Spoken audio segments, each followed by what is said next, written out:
ঈদ বলে কথা, বেড়াতে যাব না তা কি হয়? তাই ঈদের দ্বিতীয় দিন বেড়াতে চলে যাচ্ছি। আসসালামু আলাইকুম এভরিওয়ান, আপনারা সবাই কেমন আছেন? আশা করি ভালো আছেন। আমিও আল্লাহর অশেষ রহমতে ভালো আছি। কাছে বা দূরে, দেশ এবং দেশের বাইরে যে যেখান থেকে আমার ভিডিওটা দেখছেন, আপনাদেরকে অসংখ্য ধন্যবাদ। আর ভিডিওটা দেখার শুরুতে একটা লাইক দিয়ে ভিডিওটা দেখা শুরু করবেন। আর যদি ভিডিওর কোনো অংশ ভালো লেগে যায় তাহলে অবশ্যই আমার চ্যানেলটা সাবস্ক্রাইব করে আমার পাশে থাকবেন। তো অলরেডি কিন্তু আমরা নিচে নেমে গিয়েছি, কারণ আদনানের বাবা এখনও নামেনি। এই অলরেডি নেমে গিয়েছে, এখন আমরা চলে যাচ্ছি। এই তো দেখেন, আমরা কিন্তু ঢাকা শহরে অনেক সুন্দর একটা জায়গায় ঘুরতে যাচ্ছি, এবং ওখানে কিন্তু আমার খালাতো বোনের বাড়ি এবং আমার মামা নিজে বাড়ি করেছে, তাই সে জায়গায় যাচ্ছি। আর এত সুন্দর জায়গা দেখেন, আপনাদের সাথে কথা বলতে বলতে কিন্তু আমরা নৌকাও পার হয়ে যাচ্ছি, অতএব আমরা নৌকায় উঠে পড়েছি। এত সুন্দর জায়গা, বললামই তো আগে যে অনেক সুন্দর জায়গা। ঢাকা শহরে যে এত সুন্দর একটা জায়গা আছে, মনে করেন আমরা যদি না ঘোরাফেরা করি তাহলে কিন্তু বোঝা যায় না। বলেন তো এটা ঢাকার কোন জায়গা? কারা কারা বলতে পারবেন? অতএব বলে দিবেন এটা কোন জায়গা। আর ঢাকা শহরে এত সুন্দর জায়গা, মানে কি বলবো, সবাই কিন্তু এই জায়গাটা ঘুরতে আসে, তাই আমরা এসে পড়লাম ঘোরার জন্য না, কয়েকদিন থাকার জন্য এসে পড়েছি। কারণ এই জায়গায় আমার খালাতো বোন থাকে, তাই ওদের বাসায় বেড়াতে যাচ্ছি। আর এই জায়গাটা হয়েছে, বলেই দেই, এই জায়গাটা হয়েছে মিরপুর দিয়াবাড়ি ঘাট। যেই নদীটা আমরা পার হচ্ছি সেই নদীটাকেই বলে সবাই দিয়াবাড়ি ঘাট বলে, তাই সেই দিয়াবাড়ি ঘাটটাই আমরা কিন্তু পার হচ্ছি। আর এত সুন্দর লাগছে, অনেক দিন পর কিন্তু নৌকায় উঠলাম। আমি আরও 1 বছর আগে এসেছি, আর এখন আবার 1 বছর পর আসলাম। আর এরকম জায়গা যদি ঈদের পরে ঘোরা যায় তাহলে তো আর কোনো কথাই নেই। আর আপনারা তো জানেনই, এবার অনেক বন্ধ পেয়েছে আদনানের বাবা, প্রায় 10-12 দিনের মতো এরকম হবে বন্ধ, কারণ সরকারি বন্ধটা একটু বেশিই পড়েছে। আবার এমনি যারা বেসরকারি তাদেরও বন্ধটা কিন্তু একটু বেশিই পড়েছে। তাই এসে পড়েছি বেড়ানোর জন্য। আমরা কিন্তু ঘাট পাড়ে এসে পড়েছি, এক ঘাটে থেকে আমরা উঠেছি আর এক ঘাটে মানে থেকে আমরা নামছি। এই তো আদনানের বাবা টাকা দিচ্ছিল। আর এখানে দেখেন সারি সারি নৌকা, এত ভালো লাগছিল, আমার মন চাচ্ছিল যে আমি নৌকায় আরও একটু বসে থাকি। কিন্তু আগে যখন আবার এসেছিলাম তখন মনে করেন অনেক বড় ছিল নদী, এখন কিন্তু পানি অনেক শুকিয়ে গেছে। আগে যখন এসেছি তখন অনেক সময় ধরে কিন্তু নৌকায় ছিলাম, ভালো লেগেছে। আর এখন মনে হয়েছে কি এই জায়গা থেকে এই জায়গা খুব কাছে মনে হয়েছে, তাই মনে করেন যে অনেকক্ষণ বসতে পারিনি, অল্প সময়ের ভেতরে নদী পার হয়ে এসে পড়েছি। এই তো আমরা সিএনজিতে তো উঠলাম, বেশি দূর না, সিএনজি ভাড়া মনে হয় 30 টাকা করে এরকম। এই তো এসে পড়েছি আলহামদুলিল্লাহ। আর এখানে দেখেন তরমুজ নিয়ে আসা হয়েছে এখানে, আমার খালাতো বোন আবার তরমুজটাকে কাঁধে নিয়েছে। তা আমি আবার বললাম তুই তো গ্রামে এসে গ্রাম হয়ে গেছিস, তাই দেখেন। আর আশেপাশের ভিউটা দেখেন এত সুন্দর। এই জায়গা কিন্তু প্রত্যেক দিন বিকেলবেলা অনেক জায়গা থেকে, দূর দূরান্ত থেকে কিন্তু অনেক মানুষ আসে বেড়ানোর জন্য। অতএব আমার এই জায়গা ছোট মামা বাড়ি করেছে, আমার খালাতো বোনের বাড়ি আরও সামনে। ও আবার ওখানে জায়গা কিনেছে, ভাড়া থাকতো, পরে দিয়ে আমার মামার এই বাড়িটা যখন করেছে তাই খালাতো বোন এই বাসায় থাকছে। কারণ এই জায়গাটা একটু বিলের ভিতরে, তো মনে করেন একটু গ্রাম সাইড, এই কারণে মনে করেন বাড়িটা করে আমার খালাতো বোনই থাকছে, কিন্তু এটা আমার মামার জায়গা।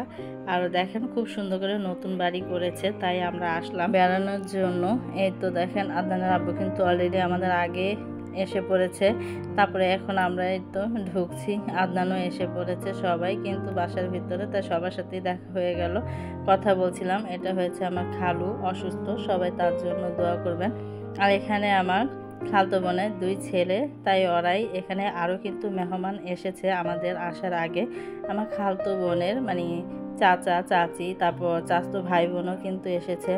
শুধু কিন্তু আমরা না, তারাও এসেছে বেড়ানোর জন্য।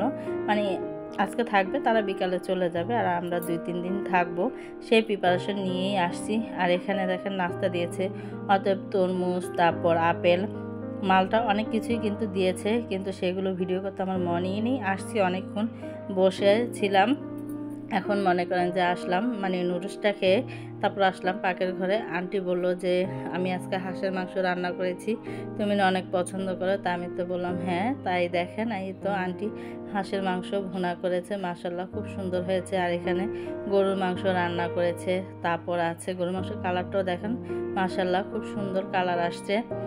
এখানে আছে ডাল রান্না করেছে, আর এখানে ডিম ও ভুনা করে নেবে। তা আমি আবার বললাম যে আন্টি এত কিছু কেন? অত শুধু তো আমরা না, তার ভাসুররা যত আছে তারা চলে যাবে, তাই এত আয়োজন করেছে। এই তো দেখেন, আর আমরা তো অলরেডি কয়েকদিন থাকবো। আর এখানে দেখেন আমার খালাতো বোনের ছেলেরা কি করছে, পানি দিয়ে নতুন বাড়ি আবার ফালিয়েছে। মনে করেন বালু, এই বালুর কিন্তু প্রচুর পরিমাণে মানে তাপ আসে, গরম। তাই ওরা মনে করেন একটু পরপরই মানে কল ছেড়ে এখানে মানে এসে গোসল করে। ওই পাইপ দিয়ে, পাইপের ভিতর দিয়ে পানি আসে, মানে বালুতে পানি দেয়। তো তাই ওরা, আর আমার ছেলে তো এগুলো পেলে আরও খুশি। এ তো দেখেন কত সুন্দর। আদনানও কিন্তু গোসল করতে এসে পড়েছে, বলছে যে আমিও গোসল করব, দাঁড়াও। এই তো দেখেন ওদের সাথে কিন্তু ও গোসল করে নিচ্ছে। আমাকে অনেকক্ষণ ধরে বলছিল যে আম্মু গোসল করবো গোসল করবো, পরে আমি বললাম যে আচ্ছা যাও ওদের সাথে করো গা। আর এখানে এই তো দেখেন আমার খালতো বোনের চাচতো বোন ও, তা আমরা কিন্তু অনেক মিল, মানে একসাথে হলে আমরা কেউ মানে ই করি না, আমরা অনেক মিল থাকি। ছোটোবেলা যখন আন্টির বাসা ওরা আসতো আমরাও যেতাম, খুব অনেক আনন্দ করতাম, কথা বলতাম। তো ওরা আসাতে ভালোই লাগছিল, তাই কথা বললাম। আমি আবার বললাম যে তাকাও। আর এখানে দেখেন বাহিরে আসছি, এত প্রচুর পরিমাণে বাতাস, মানে বাসার ভিতর থেকে বাহিরে খোলামেলা একটা পরিবেশ, ভালো লাগে। কিন্তু বাড়িঘর আছে একটু দূরে দূরে। আমার খালাতো বোন আবার তরমুজ কেটে বাহিরে নিয়ে আসছে, পরে বলছো যে এখানে দাঁড়িয়ে তোমরা খাও, ভালো লাগবে। এই তো আমার খালাতো বোনের চাচি, চাচতো বোন, চাচতো ভাই, তারপর চাচা ওই সাইডে, তাই সবাই একসাথে মিলে তরমুজ খাচ্ছিলাম, ভালো লাগছিল। আর পরিবেশটাই অন্যরকম। এরকম কারা কারা খেয়ে থাকেন অবশ্যই জানাবেন, খুব ভালো লাগা কাজ করে কিন্তু। আর দেখেন আশেপাশের ভিউটা কিন্তু খুবই সুন্দর। আর এই জায়গায় দেখেন এত বাতাস, আমরা যে মানে কথা বলছিলাম বাতাসে ওনা কিন্তু দুলছিল। সবাই একসাথে মানে একসাথে হয়েছি। আর ঈদের সময় দেখবেন সবাই একসাথে হলে কিন্তু ভালো লাগে। অতএব আমার বড় আন্টিদেরও কিন্তু আসতে বলছিল, কিন্তু তারা আসতে পারেনি, কারণ তারা ওইখানে আবার আরেক জায়গায় দাওয়াত আছে, ওইখানে চলে গেছে। মানে এখানে আর আসা হয়নি, কারণ নানির বাসায় গেলে আবার সবাই একসাথে হই, ভালো লাগে। দেখেন সবাই মিলে কিন্তু এই জায়গাটা দাঁড়িয়ে কথা বলছিলাম, ভালো লাগছিল। আর মনে করেন ঈদের সময় একটা ভালো লাগা কাজ করে।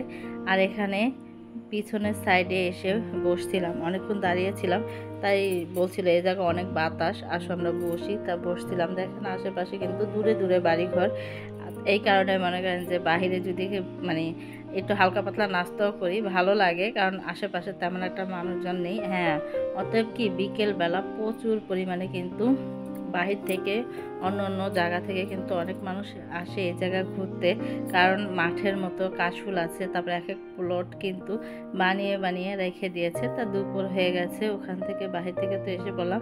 আর এখানে সবাইকে খাবার দিয়েছে, সবাই মিলে খেতে বসছে। আদনানের বাবা, আদনান, তারপর আমার খালতো বোনের চাচা, তারপর আছে চাচতো ভাই বোন, ওরা আছে, সবাই মিলেই খাচ্ছিলাম। পরে আমরাও খেতে বসবো, কারণ মনে করেন পুরুষ লোকের গ্রুপ যখন উঠে যাবে তখন আমরাও খেতে বসবো সবাই মিলে। পরবর্তী ভিডিওতে কিন্তু অনেক সুন্দর সুন্দর ভিডিও থাকবে, সেটাও আপনাদের সাথে শেয়ার করব। এখনকার মতো রেখে দিচ্ছি, সবাই ভালো থাকবেন, সুস্থ থাকবেন, আমাদের জন্য দোয়া করবেন। আল্লাহ হাফেজ।